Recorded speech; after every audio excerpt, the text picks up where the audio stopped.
मैं पैसा हूँ। मैं पैसा हूँ। जी हाँ, मैं वही वस्तु हूँ जिसे पाने के लिए लोग न जाने क्या क्या करते हैं।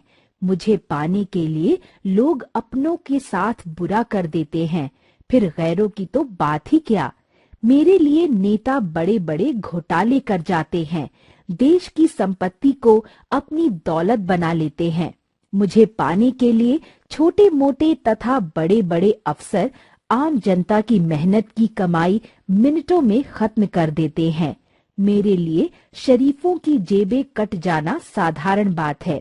बड़ी बड़ी दुकानों तथा घरों का सामान गायब कर दिया जाता है।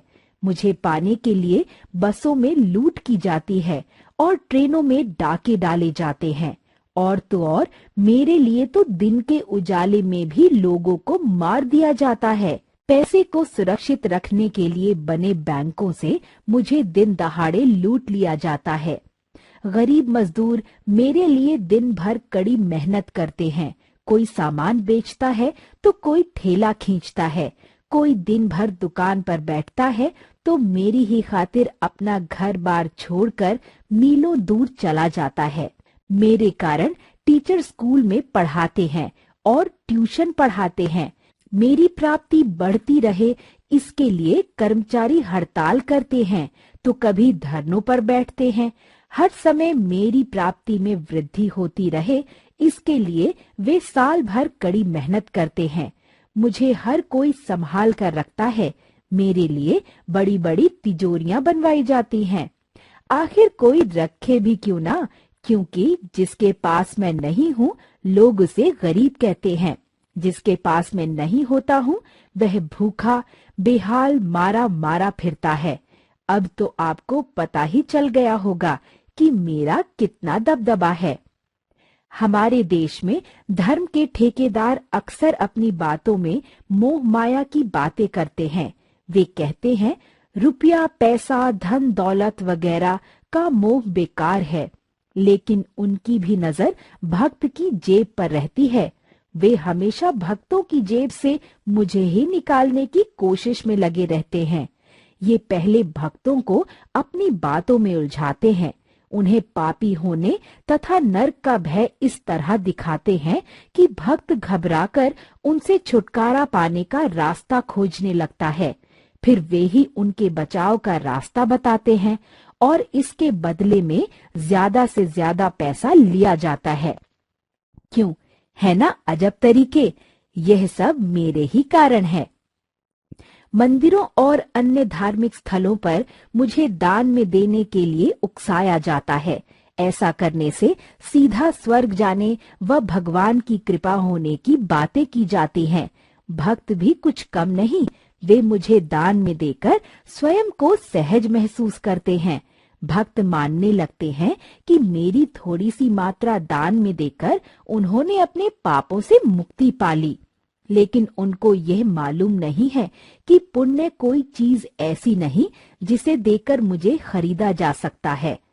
वह तो केवल आपसी प्रेम, भाईचारे तथा विश्व कल्याण से ही मिल सकता है। कहीं और की क्या बात करें, कई बार तो मंदिर में भी पुजारियों के रख रखाव को लेकर झगड़ा हो जाता है। मंदिरों में दान पेटियों में बड़े बड़े ताले लगाकर मुझे रखा जाता है ताकि कोई दूसरा मुझे लेकर 9-2-11 ना हो जाए। मेरी महिमा इतनी ही नहीं है बल्कि अपार है, तभी तो लोग मेरी खातिर अपने घर तोड़ देते हैं। लोगों को अगवा किया जाता है और कई बार मुझे मिलता न देखकर मार दिया जाता है। कुछ लोग बड़े चालाक होते हैं, वे मुझे बिना मेहनत किए पा लेना चाहते हैं। इसके लिए वे फर्जी इश्तिहार छपवाते हैं, फर्जी कंपनियां तथा बैंक खोलकर लोगों को धोखा देते हैं। रोज न जाने कितने ही लोग मेरे कारण ठगे जाते हैं और कितने ही ठगते हैं। लोग मुझे पाने के लिए रोज नए नए तरीके खोजने में लगे रहते हैं। मुझे किस तरह हासिल किया जाता है उसके काले कारनामे आपको हर दिन अखबारों में पढ़ने को मिल जाते हैं। आजकल तो शायद ही कोई ऐसा दिन होगा जिस दिन समाचार पत्रों में आपको मेरे कारण किसी के लुटने की खबर ना मिले। लुटना तो छोड़िए, मुझे छीनने और बचाने के चक्कर में इंसान इंसान की जान लेने से भी नहीं हिचकता है। अब तो आप समझ ही गए होंगे कि मुझे पाने के लिए लोग किस हद तक पागल हैं। साधु हो या साधारण व्यक्ति, राजा हो या रंक, सभी मेरे पीछे बेतहाशा भाग रहे हैं। भाई क्या करें, मेरा नशा ही ऐसा है। आज के युग में मुझे ही भगवान की तरह पूजा जाने लगा है। मेरी कृपा बनाए रखने के लिए लोग हजारों उपाय करते हैं।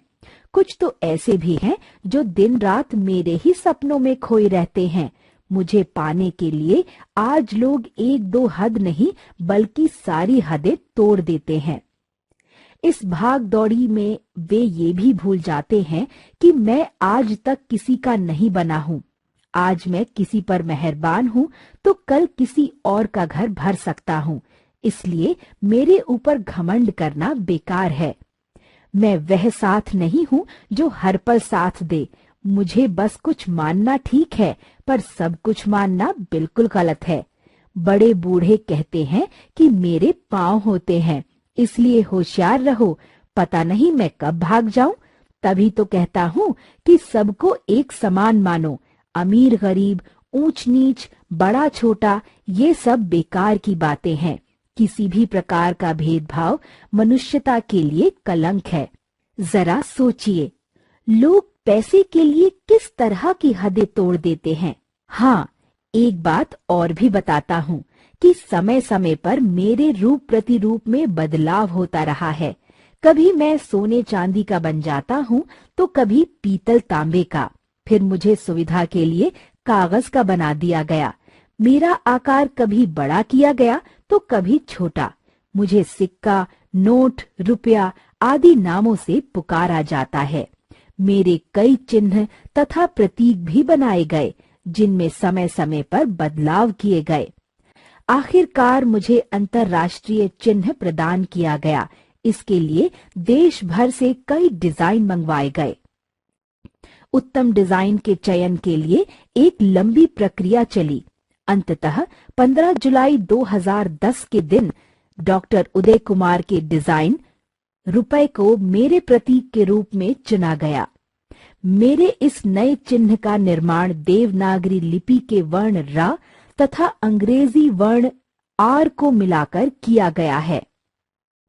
अच्छा, अब बस करता हूँ। वैसे तो मेरी महिमा अपरंपार है, इसीलिए तो सभी कहते हैं, बाप बड़ा ना भैया, सबसे बड़ा रुपया।